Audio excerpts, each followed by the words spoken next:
വഴിയിൽ ഞങ്ങളെ ശ്രമിക്കുന്ന എല്ലാ ശ്രോതാക്കൾക്കും അനശ്വരനായ യേശുക്രിസ്തുവിൻ്റെ അനുഗ്രഹീതമായ നാമത്തിൽ സായങ്കാല വന്ദനങ്ങളെ സാദരം അറിയിച്ചുകൊള്ളുന്നു. ഇന്നേക്ക് 2000 ആണ്ടുകൾക്കപ്പുറത്ത് മഹാദൈവത്തിൻ്റെ മടിത്തലം വിട്ട്, മാലാഖമാരുടെ ആരാധന വിട്ട്, മഹീതലത്തിൽ മറിയത്തിൻ്റെ മകനായി മണ്ണിൽ അവതരിച്ച്, മാനവമധ്യേ പാവന ജീവൻ നയിച്ച്, മരക്കുരിശിൽ മരിച്ച്, മണ്ണിൽ അടക്കപ്പെട്ട്, മഹത്വം കൊണ്ട് 3-ാം നാൾ ഉയർത്തെഴുന്നേറ്റ് മഹോന്നതങ്ങളിലേക്ക് ആരോപണം ചെയ്യുന്നതിന് മുമ്പ് തൻ്റെ വത്സല ശിഷ്യന്മാരെ അരികിൽ വിളിച്ച് പ്രകാരം അരുളി ചെയ്തു.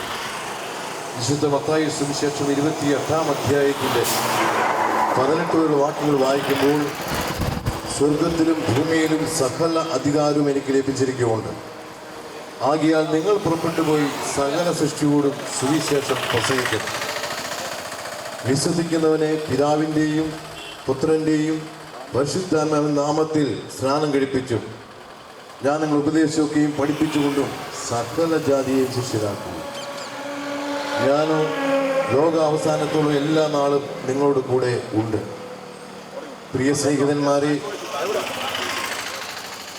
ഇതൊരു മതത്തിൻ്റെ സന്ദേശമല്ല, മഹാദൈവത്തിൻ്റെ സ്നേഹത്തിൻ്റെ സന്ദേശമാണ്. ഇതൊരു മതമാറ്റത്തിൻ്റെ സന്ദേശമല്ല, മഹാദൈവത്തിൻ്റെ മക്കളായിത്തീരുന്ന സന്ദേശമാണ്. അതുകൊണ്ട് ഈ ഭൂമിയിൽ ജീവിക്കുന്ന ഏതൊരു മനുഷ്യനും അറിഞ്ഞിരിക്കേണ്ട അതിപ്രധാനപ്പെട്ട വിശേഷമാണ് സുവിശേഷം. ഈ സുവിശേഷം ഉല്ലേഖനം ചെയ്തിരിക്കുന്നത് ദൈവഗ്രന്ഥമായ വിശുദ്ധ ബൈബിളിലാണ്. അതുകൊണ്ട് പ്രാരംഭമായി ഞാൻ ബൈബിളിനെ നിങ്ങൾക്കൊന്ന് പരിചയപ്പെടുത്തുവാൻ ആഗ്രഹിക്കുന്നു. ഒരുപക്ഷെ ബൈബിളിനെ കുറിച്ച് നിങ്ങൾക്ക് അറിയാമായിരിക്കാം, എന്നാൽ ബൈബിളിൽ നിന്നുള്ള കാര്യങ്ങളാണ് അധികവും ആളുകൾ ശ്രദ്ധിക്കുന്നത്. എന്നാൽ ബൈബിളിനെ കുറിച്ചുള്ള കാര്യങ്ങൾ അധികം ആളുകൾക്കും അറിവില്ലാത്തതാണ്. അതുകൊണ്ടാണ് ഞങ്ങളുടെ പ്രസംഗത്തിനും വിശ്വാസത്തിനും യേശുക്രിസ്തുവിൻ്റെ വ്യക്തിപ്രഭാവത്തെയും ലോകത്തിന് വെളിപ്പെടുത്തിയിരിക്കുന്ന ദൈവത്തിൻ്റെ ഗ്രന്ഥമാണ് വിശുദ്ധ ബൈബിൾ. പ്രിയരെ, ലോകത്ത് അനവധി മതങ്ങളുണ്ട്. ഓരോ മതങ്ങൾക്കും അവരവരുടെ മതസംഹിതകളുണ്ട്. ഇന്ത്യയിലെ ആര്യന്മാർക്ക് 4 വേദങ്ങൾ, 6 ശാസ്ത്രങ്ങൾ, 18 പുരാണങ്ങൾ, ഉപപുരാണങ്ങൾ, സ്മൃതികൾ, ബ്രഹ്മാണങ്ങൾ, ആരണ്യങ്ങൾ, ഇങ്ങനെ അനവധി ഗ്രന്ഥങ്ങളുണ്ട്. 108 ഉപനിഷത്തുക്കൾ. ഇങ്ങനെ ഹൈന്ദവ ആചാരത്തിന് അനവധി ഗ്രന്ഥങ്ങളെ കാണുവാൻ കഴിയും. സ്വന്തവസ്ഥ എന്ന പേരിൽ അറിയപ്പെടും. 1000-ഓളം ഗീതകളാൽ BC 700-ൽ ജീവിച്ചിരുന്ന സ്വരാഷ്ട്ര വിരചിതമായിരിക്കുന്ന സ്വന്തവസ്ഥ എന്ന മതഗ്രന്ഥമുണ്ട്. പിന്നീട് ഇന്ത്യയിൽ തന്നെ ഉണ്ടായ മറ്റൊരു മതമാണല്ലോ ബുദ്ധമതം. ബുദ്ധമതം എന്ന് പറയുന്നത് ബുദ്ധശിഷ്യന്മാരായി വിരചിതമായിരിക്കുന്ന ത്രിപിടകം എന്ന പുസ്തകമുണ്ട്. ശുദ്ധപിടകം, വിനായക പിടകം, ഉപധർമ്മപിടകം എന്ന 3 പിടകങ്ങളായി അറിയപ്പെടുന്ന ബുദ്ധമത ഗ്രന്ഥമുണ്ട്. അതുപോലെ അതിനുശേഷം ഇന്ത്യയിൽ തന്നെ ഉണ്ടായ മറ്റൊരു മതമാണ് ജൈനമതം. ഋഷഭദേവൻ എന്ന മഹർഷിയാണ് ജൈനമതം സ്ഥാപിച്ചതെങ്കിലും വർത്തമാന മഹാവീരനിലൂടെയാണ് ജൈനമതം പ്രചാരത നേടിയത്. അതിന് 84-ഓളം ചെറു ഗ്രന്ഥങ്ങളുമുണ്ട്. അതിനുശേഷം പിന്നീടുണ്ടായ മറ്റൊരു മതമാണല്ലോ നാം അറിയുന്നത് പോലെ തന്നെ ക്രിസ്തുമതം എന്ന് പറയുന്നത്. ക്രിസ്തുമതം ക്രിസ്തു സ്ഥാപിച്ചതല്ല, പിന്നെയോ ബൈബിളിനെയും പാരമ്പര്യത്തെയും അംഗീകരിക്കുന്നു എന്ന് പറയുന്ന ജാതീയ ആചാരങ്ങൾ കൊണ്ട് നിറഞ്ഞ ഒരു മതമാണ് ക്രൈസ്തവ മതമെന്നും നമുക്ക് മനസ്സിലാക്കാൻ കഴിയും. AD 313-ൽ കുസ്തീനോ ചക്രവർത്തിയുടെ മതപരിവർത്തനത്തിലൂടെ സംജാതമായി വന്നതാണ് ക്രിസ്തു മതം. ക്രിസ്തു ഒരു മതം സ്ഥാപിച്ചിട്ടില്ല പ്രിയരെ. ക്രിസ്തു ഒരു മാർഗമാണ്. അത് നിത്യതയുടെ മാർഗമാണ്, ജീവന്റെ മാർഗമാണ്. 1-ാം നൂറ്റാണ്ട് മുതൽ 3-ാം നൂറ്റാണ്ട് വരെയുള്ള കാലഘട്ടങ്ങൾ പരിശോധിച്ചാൽ ക്രിസ്തു മാർഗമെന്നാണ് ദൈവഗ്രന്ഥമായി വിശുദ്ധ ബൈബിൾ രേഖപ്പെടുത്തിയിരിക്കുന്നത്. അതിനുശേഷം പിന്നീടുണ്ടായൊരു മതമാണല്ലോ ഇസ്ലാം. സലാം എന്ന വാക്കിൽ നിന്നാണ് ഇസ്ലാം എന്ന പദമുണ്ടായത്. സലാം എന്ന വാക്കിൻ്റെ അർത്ഥം കീഴടങ്ങുക. ഇസ്ലാം എന്ന് പറഞ്ഞാൽ അനുസരിക്കുക. അങ്ങനെ കീഴടങ്ങി അനുസരിക്കുന്ന നിഷ്ഠയുള്ള മതമായ ഇസ്ലാം മതത്തിന് 114 സൂറത്ത് വിധമായ ഖുർആനുണ്ട്. 6666 വാക്യങ്ങളുണ്ട്. പിന്നീട് ഖലീഫമാർ എഴുതിയ അനവധി ഹദീസുകളുണ്ട്. അതിൽ തന്നെ സഹീഹുൽ ബുഖാരി, സഫീഖുൽ മുസ്ലിം പ്രാധാന്യമുള്ളതാണ്. ഇങ്ങനെ ലോകത്ത് അനവധി മതങ്ങളും മതഗ്രന്ഥങ്ങളും ഉണ്ടെന്നുവരികിലും ലോകത്തെമ്പാടും സത്യഗ്രന്ഥം എന്നറിയപ്പെടുന്ന ഒരൊറ്റ പുസ്തകമേ ഉള്ളൂ. അതാണ് വിശുദ്ധ ബൈബിൾ. പണ്ഡിതന്മാർ, പാമരന്മാർ, രാജാക്കന്മാർ, പുരോഹിതന്മാർ, ശാസ്ത്രിമാർ, മുക്കുവന്മാർ, ആട്ടിടയന്മാർ, ഇങ്ങനെ നാനാ തുറകളിൽപ്പെട്ടവർ ഉദ്യാനം, മരുഭൂമി, ദീപസംഘം, കാരാഗ്രഹം, ഇങ്ങനെ വിവിധ തലങ്ങളിൽ ഇരുന്നുകൊണ്ട് സുമാർ 1600 വർഷത്തെ കാലഘട്ടത്തിൽ എഴുതി ചേർത്താണ് ബൈബിൾ എന്ന് വരികിലും ആദ്യോട് അന്തം പരിശോധിച്ചാൽ ഒരെഴുത്തുകാരൻ ഒരിരിപ്പിലിരുന്ന് ഒരേ സമയത്ത് ഒരേ തൂലികയിൽ എഴുതിയതുപോലെ തമ്മിൽ ഇണക്കപ്പെടുന്ന പ്രപഞ്ചത്തിലെ ഏക ഗ്രന്ഥമാണ് സത്യഗ്രന്ഥമായി വിശുദ്ധ ബൈബിൾ. അതുകൊണ്ടാണ് ബൈബിളിനെ സംബന്ധിച്ച് പറയുമ്പോൾ യജ്ഞകുണ്ഡത്തിൽ നിന്ന് കയറി വന്നുവെന്നോ, മനസ്സാകുന്ന സമുദ്രം കിളച്ചെടുത്തുവെന്നോ, സ്വർഗത്തിൽ നിന്ന് കെട്ടിയിറക്കി കിട്ടിയെന്നോ അല്ല ബൈബിളിന്റെ ഉത്ഭവത്തെക്കുറിച്ച് പറഞ്ഞിട്ടുള്ളത്. മനുഷ്യർ തന്നെ എഴുതിയെന്നാണ്. എഴുതിയ മനുഷ്യർ പരിശുദ്ധാത്മാവ് നിയോഗം പ്രാപിച്ചിട്ടാണ് എഴുതിയത്. അതുകൊണ്ടാണ് പത്രോസിന്റെ 2-ാം ലേഖനം 1-ാം അധ്യായത്തിൽ 21-ാം വാക്യം വായിക്കുമ്പോൾ ഇപ്രകാരമാണ് രേഖപ്പെടുത്തിയിരിക്കുന്നത്: പ്രവചനം ഒരിക്കലും മനുഷ്യന്റെ ഇഷ്ടത്താൽ വന്നതല്ല, ദൈവകൽപ്പനയാൽ മനുഷ്യർ പരിശുദ്ധാത്മാവ് നിയോഗം പ്രാപിച്ചിട്ട് സംസാരിച്ചത്രേ. അതാത് കാലഘട്ടങ്ങളിൽ ദൈവത്താൽ തെരഞ്ഞെടുക്കപ്പെട്ട പ്രവാചകന്മാരിലൂടെ ദൈവം സംസാരിച്ചു. അതുകൊണ്ടാണ് വിശുദ്ധ ബൈബിൾ പരിശോധിച്ചാൽ യഹോവ കൽപ്പിക്കുന്നു, ദൈവം സംസാരിക്കാതിരുന്നൊരു സമയമില്ല പ്രിയരെ. അങ്ങനെ താൻ തെരഞ്ഞെടുത്ത പ്രവാചകങ്ങൾ സംസാരിച്ചപ്പോൾ ആ സംസാരിച്ച വചസ്സുകളെ ദൈവത്തിന്റെ പരിശുദ്ധാത്മാവിനാൽ നിയുക്തരായിരിക്കുന്ന വ്യക്തികൾ രേഖപ്പെടുത്തി. അതുകൊണ്ടാണ് ബൈബിളിൽ തന്നെ തീമോഥെയോസിന്റെ 2-ാം ലേഖനം 3-ാം അധ്യായത്തിന് 16-ാം വാക്യം പറയുന്നത്: എല്ലാ തിരുവെഴുത്തും ദൈവസ്വാസ്യമാണ്. ദൈവത്തിന്റെ സ്വാസ്യമായിരിക്കുന്ന ദൈവഗ്രന്ഥമായ സത്യഗ്രന്ഥമായ വിശുദ്ധ ബൈബിൾ, ആ ബൈബിളിനെ സംബന്ധിച്ചിടത്തോളം അതിനെ ദൈവം വിളിച്ചിരിക്കുന്നത് ദൈവത്തിന്റെ ഗ്രന്ഥമെന്നാണ്. യെശയ്യാ പ്രവാചകന്റെ പുസ്തകം 34-ാം അധ്യായത്തിന്റെ 16-ാം വാക്യത്തിൽ അവിടെ BC 700 ജീവിച്ചിരുന്ന യെശയ്യാവ് രേഖപ്പെടുത്തിയിരിക്കുന്നത്: യഹോവയുടെ പുസ്തകത്തിൽ അന്വേഷിച്ച് വായിച്ചു നോക്കുകയും അവയിലൊന്നും കാണാതിരിക്കുകയില്ല. അവന്റെ വായല്ലോ കൽപ്പിച്ചത്, അവന്റെ ആത്മാവല്ലോ കൂട്ടിവരുത്തിയത്. ഈ പ്രപഞ്ചം എങ്ങനെയുണ്ടായി? ഈ പ്രപഞ്ചത്തിൽ ചരാചരങ്ങൾ എങ്ങനെയുണ്ടായി? ഇവിടെ എങ്ങനെയാണ് മനുഷ്യരുണ്ടായത്? ഈ മനുഷ്യനെ എങ്ങനെ കുടുംബമായി? ഈ കുടുംബങ്ങൾ എങ്ങനെ ഗോത്രങ്ങളായി? ഇവിടെ എങ്ങനെ ഭാഷകളുണ്ടായി? ഭാഷാഭേദങ്ങൾ എങ്ങനെയുണ്ടായി? ഇവിടെ എങ്ങനെ രാജ്യങ്ങളുണ്ടായി? ഈ രാജ്യങ്ങൾ എങ്ങനെയാണ് സാമ്രാജ്യങ്ങളായത്? ഈ സാമ്രാജ്യങ്ങൾ എങ്ങനെയാണ് തളതാളടിയായത്? ഇവിടെ ജനാധിപത്യ ഭരണം എങ്ങനെ വന്നു? ഇനി ഇതൊരു ഏകാധിപത്യ ഭരണത്തിലേക്ക് പോകുമോ? ഈ ലോകത്തിന്റെ അവസാനം എങ്ങനെയായിരിക്കും? യുഗാവസാനത്തിൽ എന്തെല്ലാം സംഭവിക്കുമെന്ന കാര്യം ഒരു കൈയിൽ പത്രവും മറുകൈയിൽ ദൈവത്തിന്റെ ഗ്രന്ഥമായ വിശുദ്ധ ബൈബിളും വെച്ച് പരിശോധിച്ചാൽ ഇത് നടക്കുന്ന സമസ്ത കാര്യങ്ങളും ദൈവഗ്രന്ഥമായ വിശുദ്ധ ബൈബിളിൽ നൂറ്റാണ്ടുകൾക്കപ്പുറത്ത്, പുരുഷാന്തരങ്ങൾക്കപ്പുറത്ത് രേഖപ്പെടുത്തിയിരിക്കുന്നതാണ് പ്രിയരെ. അതുകൊണ്ടാണ് ബൈബിളിനെ സംബന്ധിച്ച് പറയുമ്പോൾ ബൈബിൾ എന്ന് വിളിക്കുവാൻ കാരണം ഇത് എഴുതാൻ ഉപയോഗിച്ച ധാതുവിൽ നിന്നാണ്. അഥവാ നൈൽ നദീതടങ്ങളിൽ ചതുപ്പ് നിലങ്ങളിൽ വളരുന്ന പാപ്പിറസ് എന്ന ചെടിയുടെ തണ്ട് അത് പൊളിച്ചെടുത്ത് ഉണക്കി അത് എഴുതിയപ്പോൾ ഗ്രീക്ക് ഭാഷയിൽ ബിബ്ലിയോസ് എന്ന് വിളിച്ചു. അത് അനവധി കഷ്ണങ്ങൾ ചേർത്ത് വെച്ചപ്പോൾ ബിബ്ലിയ എന്ന് വിളിച്ചു. അതിന് ഇംഗ്ലീഷിലേക്ക് ജെറോം ബൈബിൾ വിവർത്തനം ചെയ്തപ്പോൾ ബുക്സ് എന്ന അർത്ഥം വരുന്ന ബൈബിൾ എന്ന് വിളിച്ചു. പുസ്തകങ്ങൾ മാത്രമേ അതിനർത്ഥമുള്ളൂ. എന്നാൽ കർത്താവായ യേശു ക്രിസ്തു ദൈവത്തിന്റെ ഗ്രന്ഥമായ വിശുദ്ധ ബൈബിളിനെ വിളിച്ചിരിക്കുന്നത് യോഹന്നാൻ എഴുതിയ സുവിശേഷം 5-ാം അധ്യായം 39-ാം വാക്യത്തിൽ ദൈവത്തിന്റെ തിരുവെഴുത്തെന്നാണ് വിളിച്ചിരിക്കുന്നത്. എന്നെ ശ്രദ്ധിക്കുന്ന സ്നേഹിതന്മാരെ, യേശു ക്രിസ്തുവിന്റെ ശിഷ്യനായിരിക്കുന്ന അപ്പോസ്തലനായ പൗലോസ് റോമാ ലേഖനം എഴുതുമ്പോൾ അത് രേഖപ്പെടുത്തിയിരിക്കുന്ന ഇപ്രകാരമാണ്: ദൈവത്തിന്റെ അഥവാ തിരുവെഴുത്തിനെ വിളിച്ചിരിക്കുന്നത് അവിടെ അഥവാ ദൈവത്തിന്റെ ഗ്രന്ഥമായിരിക്കുന്ന ആ ദൈവത്തിന്റെ ഗ്രന്ഥത്തെക്കുറിച്ച് പറയുന്നത് വിശുദ്ധ രേഖ എന്നാണ്. പരിശുദ്ധാത്മാവ് ലിഖിതങ്ങളായിരിക്കുന്ന രേഖ. അതുകൊണ്ടാണ് ഈ വിവിധ പേരുകളിൽ അറിയപ്പെടുന്നുവെങ്കിലും ദൈവത്തിന്റെ സത്യഗ്രന്ഥമെന്നാണ് ദാനിയേലിന്റെ പുസ്തകം 10-ാം അധ്യായത്തിന്റെ 21-ാം വാക്യം രേഖപ്പെടുത്തിയിരിക്കുന്നത്. അങ്ങനെ ഈ പ്രപഞ്ചത്തിൽ ഇന്ന് വരെ സത്യഗ്രന്ഥമെന്ന് അറിയപ്പെടുന്ന ഒരു പുസ്തകമുണ്ടെങ്കിൽ അതാണ് ദൈവത്തിന്റെ ഗ്രന്ഥമായ വിശുദ്ധ ബൈബിൾ. ഈ സത്യഗ്രന്ഥം എന്ന് പറയുന്നത് എന്താണ്? സത്യം. സത്യമെന്ന പദത്തെ അഥവാ മലയാളത്തിലേക്ക് വിവർത്തനം ചെയ്തിരിക്കുന്നത് സംസ്കൃത സംജ്ഞയിൽ നിന്നാണ് പറയുന്നത്. സംസ്കൃത സംജ്ഞയിൽ കൊടുത്തിരിക്കുന്ന അർത്ഥകൽപ്പന എന്ന് പറയുന്നത്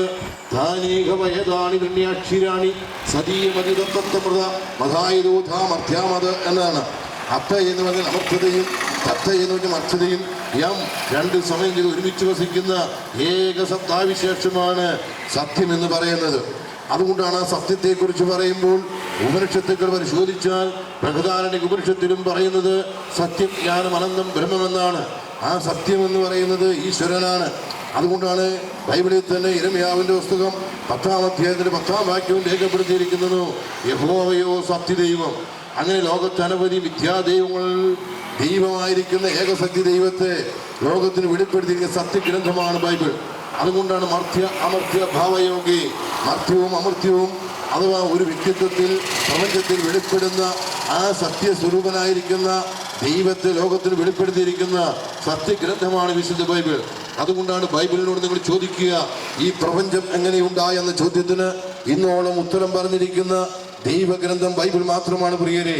ഇന്ന് പ്രപഞ്ചം എങ്ങനെയുണ്ടായെന്ന് ചോദിച്ചാൽ 21-ാം നൂറ്റാണ്ടിൽ ജീവിക്കുന്ന ശാസ്ത്രപരമായ മനുഷ്യൻ, അവൻ കോളേജുകളിലും സ്കൂളുകളിലെല്ലാം പഠിച്ചിറങ്ങുന്നത് ഡാർവിന്റെ അനുമാന സിദ്ധാന്തമല്ലേ?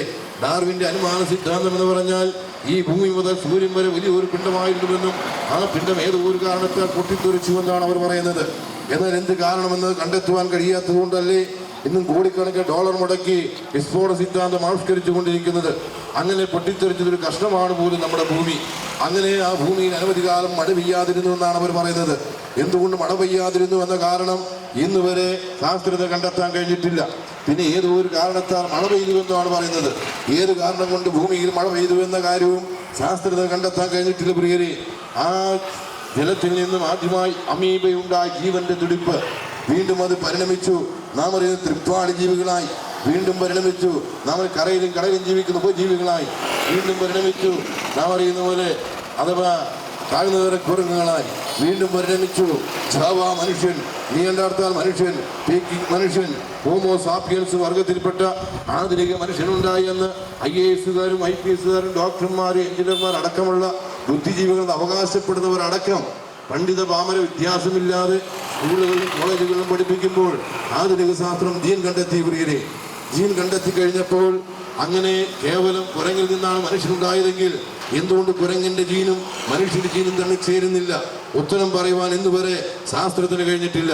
അതുകൊണ്ടാണ് കേവലം പരിണമിച്ചുണ്ടായ ഒരു ജൈവരാസ പിണ്ഡമായിരുന്നു ഈ മനുഷ്യനെങ്കിൽ ഞങ്ങളിവിടെ വന്ന് പ്രസംഗിക്കേണ്ട ആവശ്യമില്ല. അതുകൊണ്ടാണ് ഒരു മനുഷ്യൻ എന്ന് പറഞ്ഞാൽ കർത്താവായ യേശു ക്രിസ്തുവാണ് പറഞ്ഞിരിക്കുന്നത്, ഒരു മനുഷ്യൻ. വിശുദ്ധ മത്തായി സുവിശേഷം അതിന്റെ 16-ാം അധ്യായത്തിൽ 26-ാം വാക്യം പറയുന്നത്, ഒരു മനുഷ്യൻ മുഴു ലോകത്തെക്കാളും വിലയുള്ളവനാണ്. ഒരു മനുഷ്യൻ മുഴു ലോകവും നേടിയിട്ടും നീ നിന്റെ ജീവനെ നഷ്ടമാക്കിയാൽ എന്ത് പ്രയോജനം? മുഴു ലോകത്തെക്കാളും വിലയുള്ളവനാണ് മനുഷ്യൻ. എന്താണ് അതിന്റെ കാരണമെന്ന് ചോദിച്ചാൽ ദൈവഗ്രന്ഥമായി വിശുദ്ധ ബൈബിൾ ഇപ്രകാരമാണ് പറയുന്നത്. ബൈബിൾ ആരംഭിക്കുന്നത് തന്നെ ഉൽപ്പത്തി പുസ്തകം 1-ാം അധ്യായത്തിന് 1-ാം വാക്യത്തിൽ, ആദിയിൽ ദൈവം ആകാശവും ഭൂമിയും സൃഷ്ടിച്ചു എന്ന് പറഞ്ഞാൽ ദൈവത്തെ ആരും ഒരു നാളും കണ്ടിട്ടില്ല. കാണാൻ കഴിയാത്ത ആത്മസ്വരൂപനായിരിക്കുന്ന ദൈവം ഈ പ്രപഞ്ചത്തെ സൃഷ്ടിച്ചു എന്ന് എങ്ങനെ മനസ്സിലാക്കാൻ കഴിയും? അതുകൊണ്ടാണ് ബൈബിളിന്റെ പ്രഖ്യാപനം എന്ന് പറയുന്നത് ശാസ്ത്രീയ സത്യങ്ങളെ ലോകത്തിന് വെളിപ്പെടുത്തിക്കൊണ്ടാണ്. എന്തിനാണ് ഈ പ്രപഞ്ച സൃഷ്ടി ചെയ്തത്? പ്രപഞ്ച സൃഷ്ടിയുടെ ഉദ്ദേശ ശുദ്ധിയെക്കുറിച്ച് 19-ാം സങ്കീർത്തനം വായിക്കുമ്പോൾ ആകാശം ദൈവത്തിന്റെ മഹത്വത്തെ വർണ്ണിക്കുന്നു, ആകാശവിധാനം ദൈവത്തിന്റെ കൈവേലയെ പ്രസിദ്ധമാക്കുന്നു. ഈ കാണുന്ന പ്രപഞ്ചത്തെ സൃഷ്ടിച്ചതിന്റെ കാരണമെന്ന് പറയുന്നത് ഈ പ്രപഞ്ചത്തിന് സൃഷ്ടാവുണ്ടെന്ന യാഥാർത്ഥ്യം വെളിപ്പെടുത്തുവാനാണ്. അതുകൊണ്ടാണ് ഈ പ്രപഞ്ച സൃഷ്ടാവായ ദൈവത്തിന്റെ അസ്തിത്വം ലോകത്തിന് വെളിപ്പെടുത്തിക്കൊണ്ടാണ് പ്രപഞ്ച സൃഷ്ടി ചെയ്തിരിക്കുന്നത്. അതുകൊണ്ട് ഈ ഭൂമിയിൽ ദൈവം മനുഷ്യനെ സൃഷ്ടിച്ചുവെന്നും പ്രപഞ്ചത്തെ സൃഷ്ടിച്ചുവെന്നും മോശ എന്ന് പറയുന്ന BC 1400 കാലഘട്ടങ്ങളിൽ ജീവിച്ചിരുന്ന ഇസ്രായേലിൽ നടക്കണം വന്ന പ്രവാചകനെ വിളിച്ച് ദൈവം പറഞ്ഞു, മോശേ നീ എഴുതുക, ആദിയിൽ ദൈവം ആകാശവും ഭൂമിയും സൃഷ്ടിച്ചു.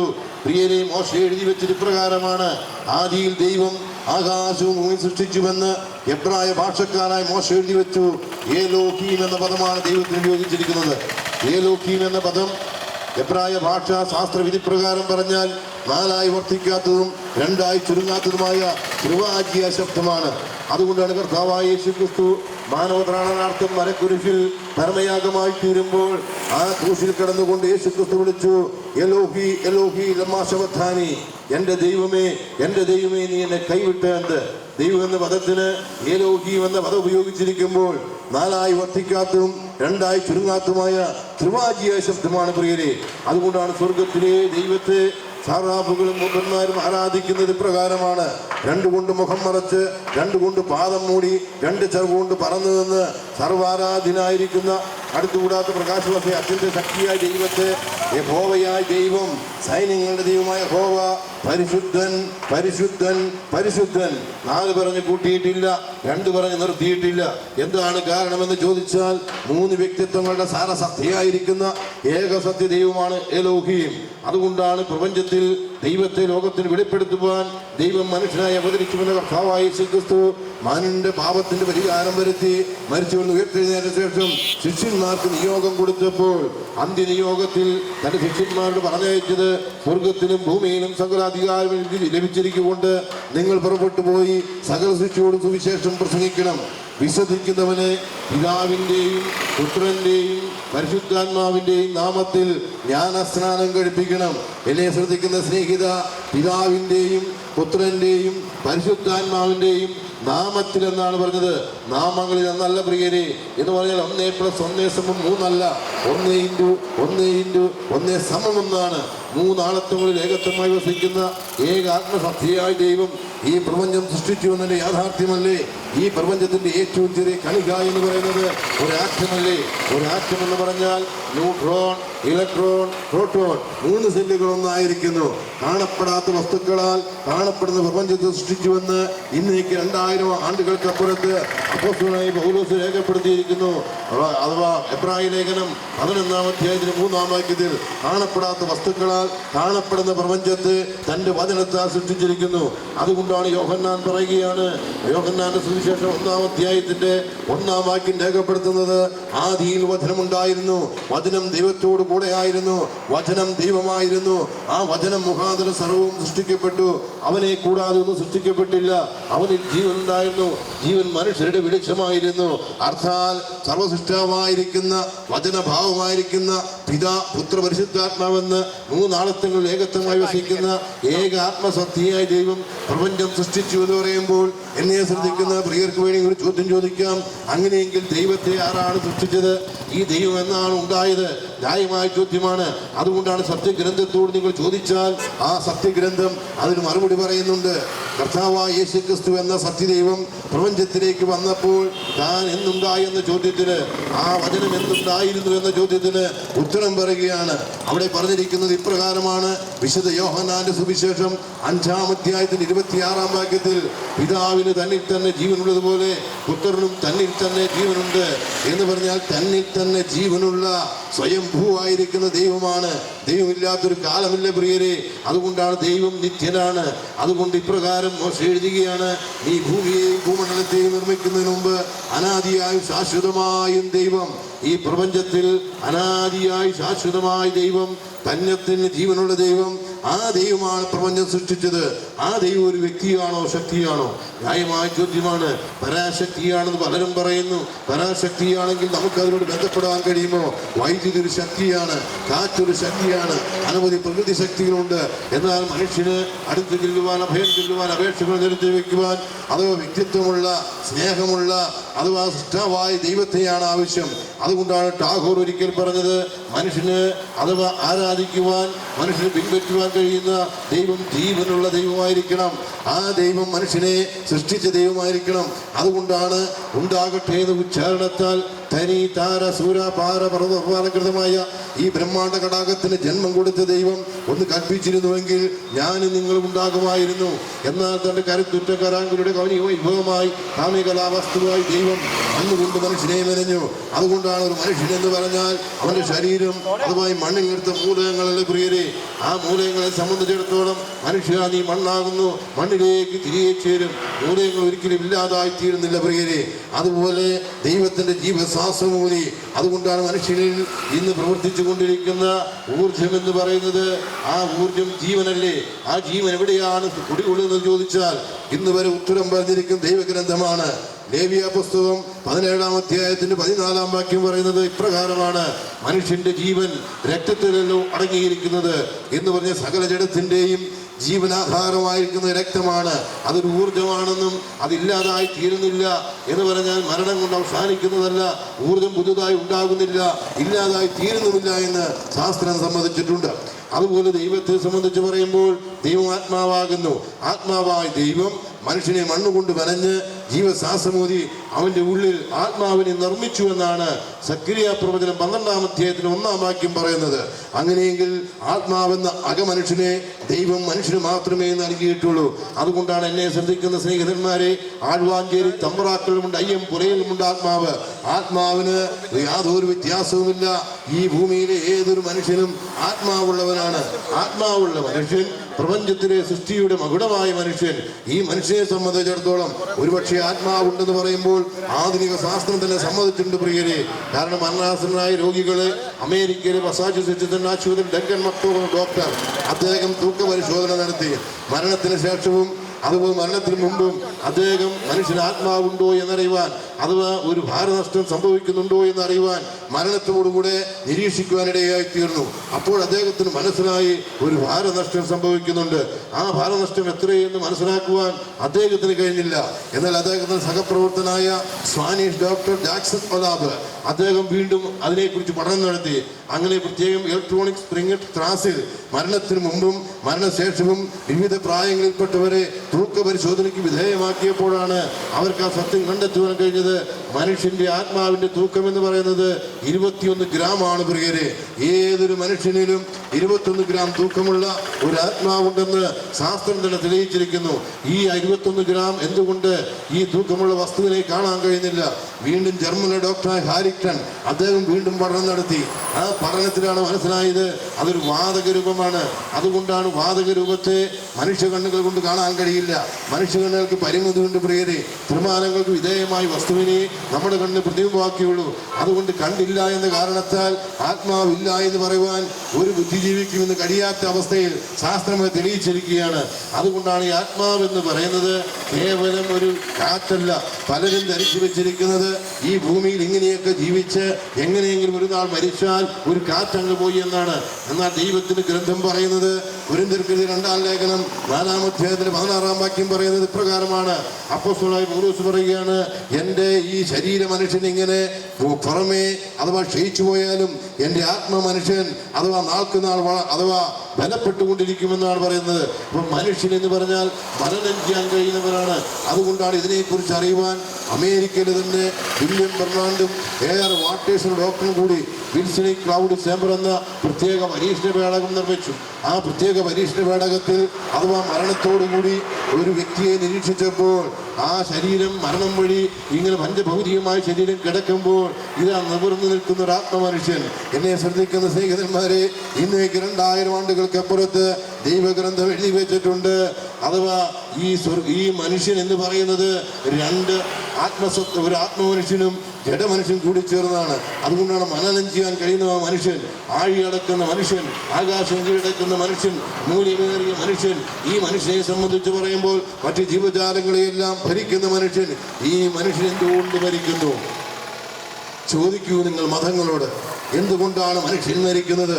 70 80 വയസ്സ് ജീവിക്കുന്ന മനുഷ്യൻ, 70 വയസ്സ് ഒരു വ്യക്തി ഭൂമിയിൽ ജീവിച്ചു എന്ന് പറഞ്ഞാൽ 365 ദിവസമാണ് ഒരു വർഷം എന്നിരിക്കെ 365 × 70 സമം കേവലം 25,550 ദിവസമേ വല്ലേ ഉള്ളൂ.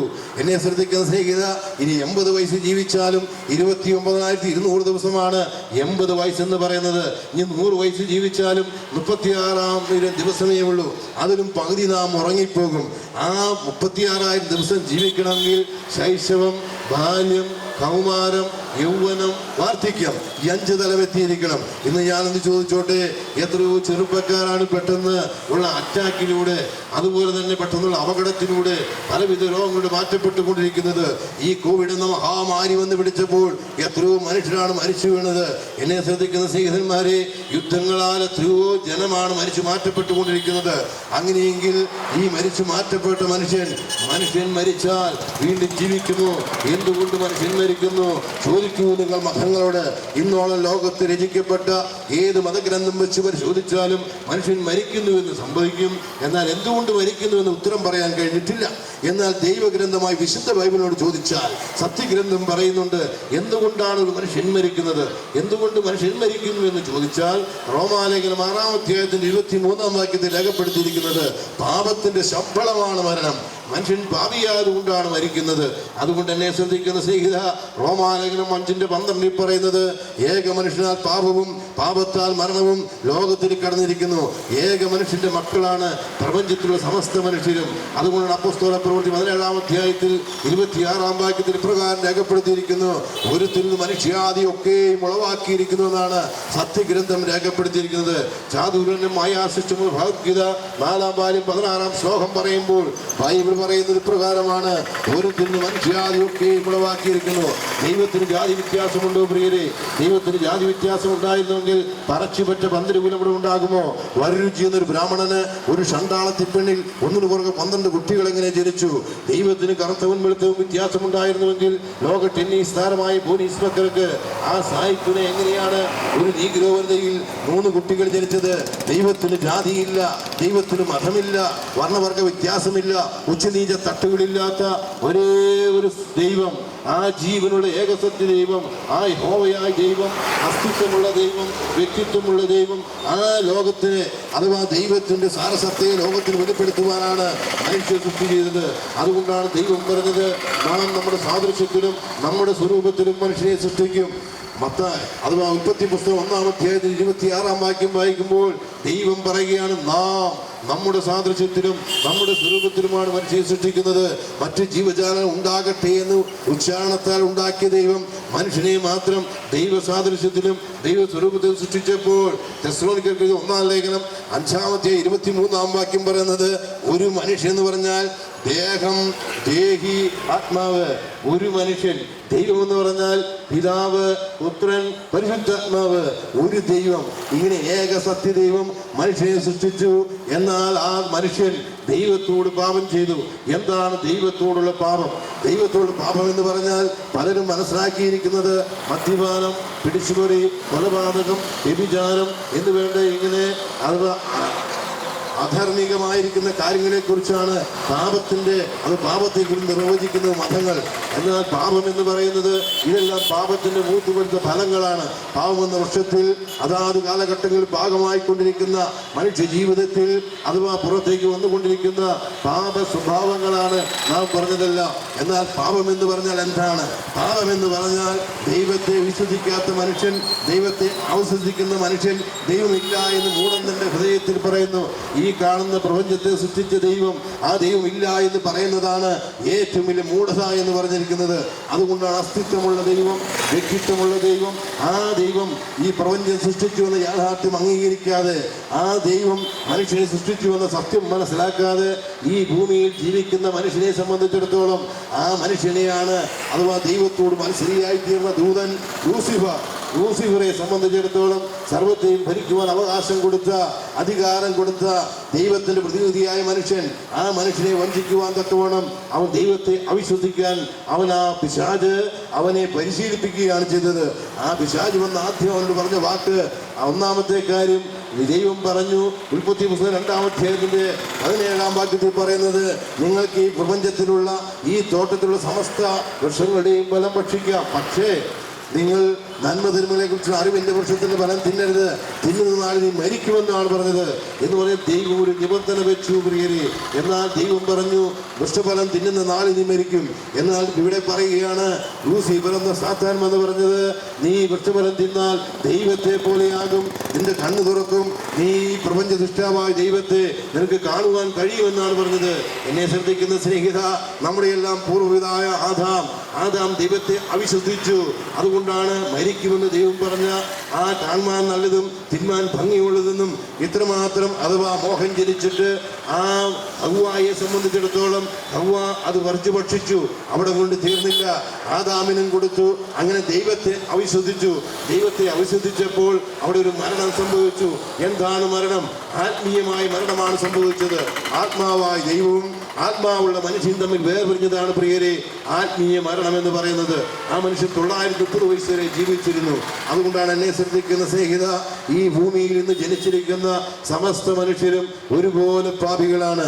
പാപിയല്ലാതിൻ്റെ ഒരു നരനും ഭൂതനെ കോപശീലം ശിശുവെങ്കിലും ഉണ്ടല്ലോ എന്ന് അത് നീതിസാരം തന്നെ പറഞ്ഞിരിക്കുന്നു. റോമാലേഖനം 3:10 പറയുന്ന ഇപ്രകാരമാണ്, നീതിമാൻ ഒരുത്തൻ പോലുമില്ല. റോമാലേഖനം 3:23 വാക്യം പറയുന്നത്, എല്ലാവരും പാപം ചെയ്ത് ഒരുപോലെ ദൈവതേജസ്സില്ലാത്തവരായി തീർന്നു. ദൈവതേജസ് ഉണ്ടായിരുന്ന മനുഷ്യൻ തേജസ്സുള്ള ശരീരത്തിൽ നിന്ന് തേജസ് നഷ്ടപ്പെട്ട് അവന് വസ്ത്രത്തിന്റെ ആവശ്യം വന്നു. പ്രിയരെ, അങ്ങനെയാണ് ആദ്യമായി മനുഷ്യന് വസ്ത്രം ധരിക്കുന്നത് ഏദൻ എന്ന തോട്ടത്തിൽ വെച്ചാണ്. എന്ന് പറയാൻ തേജസ് നഷ്ടപ്പെട്ട മനുഷ്യൻ, ആദാമെന്ന ആദ്യ മനുഷ്യൻ, ദൈവത്തിന്റെ മകനെന്ന് ആ ദൈവം വിളിച്ച മനുഷ്യൻ, ആ മനുഷ്യനെ സംബന്ധിച്ചിടത്തോളം അവൻ നഗ്നനായി തീർന്നു. അവൻ അത്തിയില കൂട്ടിന് വസ്ത്രം ഉണ്ടാക്കി.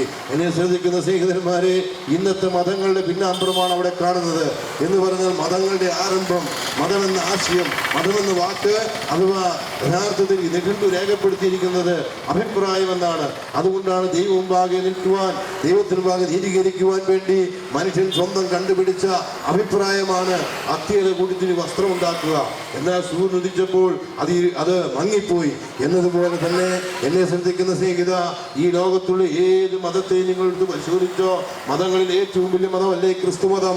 ക്രിസ്തു മതത്തെ പരിശോധിച്ചു കഴിഞ്ഞാൽ അത് കുംഭസാരിച്ച് കുർബാന കൈക്കൊണ്ടു കഴിഞ്ഞാൽ പാപമോചനം ലഭിക്കുമെന്നല്ലേ പഠിപ്പിക്കുന്നത്. ഞാൻ ചോദിച്ചോട്ടെ, ഇന്നത്തെ കോടാനുകൂടി ജനങ്ങളുടെ ആധ്യാത്മിക അഥവാ ആചാര്യനായിരിക്കുന്ന ബഹുമാനിതനായ പോപ്പ് പോലും ആ ദൈവത്തിൻ്റെ കുർബാന എന്ന് പറഞ്ഞ് സ്വയം താൻ യാഗാർപ്പണം നടത്തും. ആ യാഗാർപ്പണത്തിന് ശേഷം അവസാനം അദ്ദേഹം തന്നെ പറയുന്ന ഒരു ആശീർവാദമുണ്ട്. ആ ആശീർവാദം ഇപ്രകാരമാണ്, ബലഹീനനും മഹാപാപിയുമായി അടിയൻ അടുത്ത ബലിയർപ്പണത്തിന് ഉണ്ടാകുമെന്ന് അറിയില്ല, നിങ്ങൾ എനിക്ക് വേണ്ടിയും പ്രാർത്ഥിക്കുകയും. അഥവാ വത്തിക്കാനിലെ പോപ്പ് ഇപ്രകാരം അഥവാ ആശീർവാദം പറയുമ്പോൾ നമ്മുടെ ദേശത്തുള്ള പള്ളികളിലും ഇത് തന്നെയല്ലേ പുരോഹിതന്മാർ പറയുന്നത്. എന്ന് പറഞ്ഞാൽ ഞാൻ പാപിയാണ്, മഹാപാപിയാണ്, ഈ പാപിയുടെ തർപ്പണങ്ങൾ കൊണ്ട് ഒരിക്കലും മോക്ഷം നേടുവാൻ കഴിയാത്തതുകൊണ്ട് നിങ്ങൾ എനിക്ക് വേണ്ടി പ്രാർത്ഥിക്കുക എന്നാണ്. അതുപോലെ ഹൈന്ദവ ഗ്രന്ഥങ്ങൾ പരിശോധിച്ചു കഴിഞ്ഞാൽ ബ്രഹ്മജ്ഞാനം ലഭിച്ചത് ആരോ അവനാണ് ബ്രാഹ്മണൻ, ഇല്ലത്തൊരു കുട്ടിയടിച്ച് ഉണ്ണിയാകുള്ളൂ. അങ്ങനെ താന്ത്രിക മാന്ത്രിക വിദ്യകളെല്ലാം പഠിച്ച് അഥവാ ഒരു ക്ഷേത്രത്തിൽ പൂജ ചെയ്യുന്ന പൂജാരി പോലും ഇന്ന് വരെ പുറംതിരിഞ്ഞ് ആരും പോന്നിട്ടില്ല. എന്താണ് കാരണം? ദേവൻ കോപിക്കുമെന്നാണ് പറയുന്നത്. സ്വന്തമായി പുറംതിരിഞ്ഞു പോരുവാൻ പോലും അഥവാ അനുവാദമില്ലാത്ത ഒരു വ്യക്തിക്ക് മറ്റൊരു പാപിക്ക് വേണ്ടി മധ്യസ്ഥ ചെയ്യാൻ കഴിയുമോ? എന്നെ ശ്രദ്ധിക്കുന്ന സ്നേഹിതന്മാരെ, ഇനി ഇസ്ലാം മതം പരിശോധിച്ചു കഴിഞ്ഞാൽ 5 നേരം നിസ്കരിക്കണം, സക്കാത്തും കൊടുത്ത് അഥവാ ഹജ്ജും ചെയ്താൽ നൂൽപ്പാലം വഴി സ്വർഗത്തിലേക്ക് എന്ന് പറയുമ്പോൾ 2 ഹജ്ജ് ചെയ്ത ആളല്ലേ നമ്മുടെ ബഹുമാനത കുഞ്ഞാലിക്കുട്ടി സാഹിബ്. എത്രയോ ഹാജിയാരന്മാരെ കാണിച്ചു തരണം. അതുകൊണ്ടാണ് ഒരു മതത്തിനും ഒരു മനുഷ്യനെയും സ്വർഗത്തിലെത്തിക്കുവാൻ മരണത്തിനപ്പുറം അവനെ വീണ്ടെടുക്കുവാൻ കഴിയാതിരിക്കുമ്പോൾ മരണമെന്ന വലിയ പ്രമേയത്തിൽ നിന്ന് മനുഷ്യ രക്ഷിപ്പാൻ അനവധി വ്യക്തികൾ വന്നു. ബുദ്ധിജീവികളായിരുന്നവർ, തത്വചിന്തകരായിരുന്നവർ എല്ലാം ഇവിടെ വന്നു. അവരെല്ലാം മരണം കൊണ്ട് മാറ്റപ്പെട്ടില്ലേ? പ്രസിദ്ധനായ ഹോമറും സമർത്ഥനായ സീസറും പ്രസിദ്ധിയേറ്റ സോളമൻ തുടങ്ങിയുള്ള വിജ്ഞന്മാരെല്ലാം കാലത്തിന്റെ യൗവനയിൽ മറഞ്ഞുപോയില്ലേ? അവതാര പുരുഷന്മാരെന്ന് അവകാശപ്പെടുന്ന അഥവാ വൈഷ്ണവ അവതാരത്തിൽ 10 അവതാരങ്ങളെ കുറിച്ചാണ് പറയുന്നത്.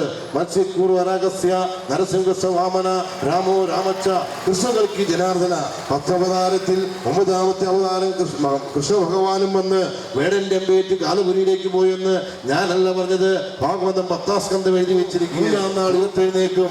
ലോക മത നേതാക്കന്മാരും ആചാരപുരുഷന്മാരും അതുപോലെ തന്നെ അവതാര പുരുഷന്മാരും തത്വചിന്തകന്മാരുമെല്ലാം മരണം കൊണ്ട് അവസാനിച്ചപ്പോൾ യേശു ക്രിസ്തു പറഞ്ഞു, നിങ്ങൾ എന്നെ കൊല്ലൂ, ഞാൻ ഉയർക്കാമെന്നാണ് പറഞ്ഞത്. എന്നെ ശ്രദ്ധിക്കുന്ന സ്നേഹിതന്മാരെ, മരണത്തെ ജയിച്ച് 3-ാം നാൾ ഉയർത്തെഴുന്നേറ്റ ഒരേ ഒരു മഹാദൈവത്തെ ലോകത്തിന് വെളിപ്പെടുത്തിയിരിക്കുന്ന സത്യഗ്രന്ഥമാണ് കർത്താവായ യേശു ക്രിസ്തുവിനെ വെളിപ്പെടുത്തുന്ന ദൈവഗ്രന്ഥമായ വിശുദ്ധ ബൈബിൾ. അതുകൊണ്ടാണ് എന്തിനാണ് യേശു ക്രിസ്തു ഭൂമിയിലേക്ക് വന്നത്? അല്ലയോ ക്രിസ്തു, നിങ്ങൾ ചോദിക്കുക, അങ്ങ് എന്തിനാണ് ഭൂമിയിലേക്ക് വന്നത്?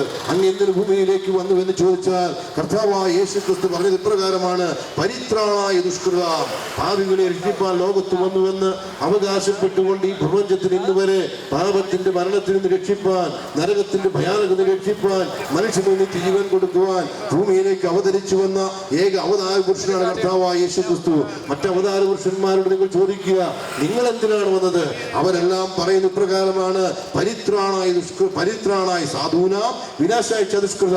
എന്നാൽ യേശു ക്രിസ്തു പറയും പരിത്രാണായ ദുഷ്കൃത, പാപികളെ രക്ഷിപ്പാൻ വന്നുവെന്നാണ്. മറ്റു അവതാര പുരുഷന്മാരെല്ലാം പാപികളെ കൊന്നൊടുക്കി നീതിമാന്മാരെ രക്ഷിപ്പാൻ വന്നു എന്ന് പറയുമ്പോൾ പ്രഖ്യാപിക്കുന്നു. യേശുക്രിസ്തു മാത്രമേ പ്രഖ്യാപിച്ചുള്ളൂ. പാപിയെ രക്ഷിക്കാൻ ഞാൻ ലോകത്ത് വന്നിരിക്കുന്നു. ലോകത്തുള്ള സമസ്ത മനുഷ്യരും പാപികളായിരിക്കെ സമസ്ത മനുഷ്യൻ രക്ഷിപ്പാൻ ലോകൈക രക്ഷകനായി ഭൂമിയിലേക്ക് അവതരിക്കുന്ന ഒരു മഹാദൈവത്തെ കുറിച്ച് എല്ലാ മാനവഹൃദയങ്ങളും ഉണ്ടായിരുന്നു. അതുകൊണ്ടാണ് നമ്മുടെ ഭാരതീയ മതഗ്രന്ഥങ്ങൾ പരിശോധിച്ചാൽ അതിന് നമുക്കറിയാം 4 വേദങ്ങൾ നിങ്ങൾ പരിശോധിക്കണം. 4 വേദങ്ങൾ പരിശോധിച്ചാൽ അത് ഋഗ്വേദത്തിന്റെ 10ാമത്തെ വാക്യത്തിൽ പറയുന്നത് പ്രജാപതി എന്നൊരാൾ അവതരിക്കും. പ്രജാപതി എന്ന് പറഞ്ഞാൽ എന്തിനാണ് അവതരിക്കുന്നത്, എങ്ങനെയാണ് അവതരിക്കുന്നത്? ആ പ്രജാപതി യാഗത്തിലൂടെ മോക്ഷപ്രാപ്തി അഗ്നി കൊണ്ട് ശുദ്ധി വരുത്തുമെന്നാണ് പറഞ്ഞിരിക്കുന്നത്. പ്രജാപതി ചരതേ ഗർഭേ അന്തർജായമാനോ വിഹിതാവിജായിതേ. പലവിധ കാരണങ്ങളാൽ വിശ്വകർമാവായിരിക്കുന്ന പ്രപഞ്ചനിഷ്ഠാവായ ഈശ്വരൻ ഭൂമിയിൽ മനുഷ്യനായി അവതരിച്ചേ പറ്റുകയുള്ളൂ. അതുകൊണ്ടാണ് പറയുകയാണ്, ഏത് ദേവനെയാണ് ഞങ്ങൾ പാപമോചനത്തിന് വേണ്ടി പ്രാർത്ഥിക്കുന്നത്? ദേവഗണങ്ങൾ ചോദിക്കുകയാണ്. ഉത്തരം പറയുന്ന ഇപ്രകാരമാണ്, ഹസ്മായി ദേവായി ഹൗഷാവിദേമ. ഏത് ദേവന് ഞാൻ ഹൗസർപ്പിക്കണം? ഖനെന്ന പ്രജാപതിക്ക്. പ്രജാപതി ചരതേ ഗർഭേ അന്തർജായമാനോ വിഹിതാവിജായിതേ. ആ പ്രജാപതി തന്നെ ഗർഭത്തിൽ ഉപവിഷ്ടനാകണം. ആരാണ് ഈ പ്രജാപതി? പ്രജാപതിയെ കുറിച്ച് അഥവാ ഋഗ്വേദങ്ങളുടെ 10ാമത്തെ വാക്യത്തിൽ 120 സൂക്തങ്ങൾ വായിക്കുമ്പോൾ അവിടെ ഇപ്രകാരം രേഖപ്പെടുത്തിയിരിക്കുന്നു, യസ്മാധാതം ന പുരേക്കും ചൈനവായ ആവഭൂവഭൂവാവിനി വിശ്വപ്രജാപതി. ഈ പ്രപഞ്ചം ഈ രൂപത്തിൽ കാണുന്നതിന് മുമ്പ് ഒരു സത്തായി മാത്രമേ ഉണ്ടായിരുന്നുള്ളൂ. അതുകൊണ്ടാണ് 108 ഉപനിഷത്തുകളിൽ അഥവാ ബൃഹദാരണ്യക ഉപനിഷത്ത് 6:2 പറയുന്നത്, ഈ പ്രപഞ്ചം എന്ന് പറയുന്നത് സൃഷ്ടാവായിരിക്കുന്ന ഈശ്വരൻ ആത്മാവായി ഇതമേക യവാഗ്രയാസിത്. അത് ആത്മാവായിരുന്നു, അത് ഏകസത്തയായിരുന്ന ആത്മാവായ ഈശ്വരൻ. ആ ഈശ്വരൻ തന്നെ ആ ഈശ്വരനാണ് സർവത്തിൻ്റെയും ആരാധനാമൂർത്തിയായിരിക്കുന്നത്. ആത്മാവായ ഈശ്വരൻ. ആ ഈശ്വരനെ സംബന്ധിച്ച് പറയുകയാണ്, എങ്ങനെയാണ് അദ്ദേഹം ഈ പ്രപഞ്ചത്തിലേക്ക് വന്നത്? പുരുഷേവേദം സർവം നിത്യബുധം ഭാവ്യം ഉദാമൃതത്വത്തെ സാധോ ഏതനോ നാതിരോഗിത. ഈ പുരുഷൻ സർവത്തിനും കാരണഭൂതനാണ്.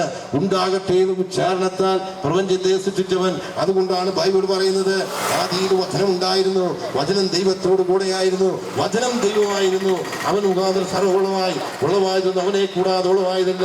എന്നെ ശ്രദ്ധിക്കുന്ന അഥവാ ഹൈന്ദവ സ്നേഹിതന്മാരെ, മതം മനുഷ്യനുണ്ടാക്കിയതാണ്. എന്നാൽ യേശുക്രിസ്തു മതസ്ഥാപകനല്ല. നമ്മുടെ പുരാണങ്ങളിൽ പറഞ്ഞിരിക്കുന്ന, ഇതിഹാസങ്ങളിൽ പറഞ്ഞിരിക്കുന്ന, അതുപോലെ വേദങ്ങൾ പറയുന്ന അന്വേഷിക്കുന്ന ഈശ്വരൻ, ആ ഈശ്വരൻ ഭൂമിയിലേക്ക് അഥവാ പ്രപഞ്ചത്തിൽ അവതരിച്ചു വന്നുവെന്ന് ഇന്നുള്ള സർവ്വ ഗുണലക്ഷണങ്ങളോടുകൂടി വെളിപ്പെടുത്തുവാൻ കഴിയുന്ന സത്യഗ്രന്ഥം പറയുന്ന യേശുക്രിസ്തു മാത്രമാണ്. അതുകൊണ്ടാണ് ഈശ്വരൻ എന്ന് നാം വിളിക്കുമ്പോൾ ഈശ്വരൻ അഷ്ടഗുണപ്രധാനനായിരിക്കണ്ടേ.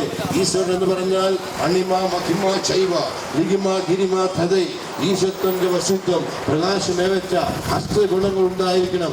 ഈ അഷ്ടഗുണാൽ പ്രധാനനായ കർത്താവായ യേശുക്രിസ്തുവിനെ അഥവാ ദർശിച്ച അപ്പോസ്തലനായ പൗലോസ് കൊലോസ്യരുടെ 2-ാം അധ്യായത്തിൽ 9-ാം വാക്യം രേഖപ്പെടുത്തി ഇപ്രകാരമാണ്, ദൈവത്തിന്റെ സർവ്വസമ്പൂർണതയും ഈ ദേഹരൂപമായി വസിക്കുന്നത് യേശുക്രിസ്തുവിനാണ്. അതുകൊണ്ട് തന്നെ ശ്രദ്ധിക്കുന്ന സ്നേഹിതന്മാരെ, കർത്താവായ യേശുക്രിസ്തു എന്ന് പറയുന്നത് ഒരു മതത്തിന്റെ ദൈവമല്ല, മഹാദൈവമാണ്. അതാണ് ദൈവരൂപത്തിലിരിക്കെ ദൈവത്തോട് സമത്വം മുറുകെ വിചാരിക്കാതെ അവൻ വേഷത്തിന് മനുഷ്യനായി വന്നത്. യേശുക്രിസ്തു മാത്രമേ അവകാശപ്പെട്ടുള്ളൂ, എന്നെ കണ്ടവൻ ദൈവത്തെ കണ്ടിരിക്കുന്നു. ഇന്നോളം ലോകചരിത്രം പരിശോധിച്ചാൽ ക്രിസ്തു ശിഷ്യന്മാർ ആവശ്യപ്പെട്ടു, ഞങ്ങൾക്ക് ദൈവത്തെ അർത്ഥാൽ പിതാവിനെ ഒന്ന് കാണണം. സർവത്തിൻ്റെയും സൃഷ്ടാവായിരിക്കുന്ന സർവ്വമനുഷ്യരുടെയും പിതാവായിരിക്കുന്ന ദൈവത്തെ ഒന്ന് കാണണമെന്ന്. അഥവാ യോഹന്നാന്റെ സുവിശേഷം 14-ാം അധ്യായത്തിന്റെ 9 മുതൽ താഴോട്ടുള്ള വാക്യങ്ങൾ വായിച്ചാൽ ഫിലിപ്പോസിനൊരു ആഗ്രഹം. അപ്പോഴാണ് യേശുക്രിസ്തു ചോദിക്കുക, അല്ലയോ ഫിലിപ്പോസേ, ഞാൻ ഇത്രയും കാലം നിങ്ങളുടെ കൂടെ ഇരുന്നിട്ടും നിങ്ങൾ പിതാവിനെ കണ്ടില്ലയോ? എന്നെ കണ്ടവൻ ദൈവത്തെ കണ്ടിരിക്കുന്നു.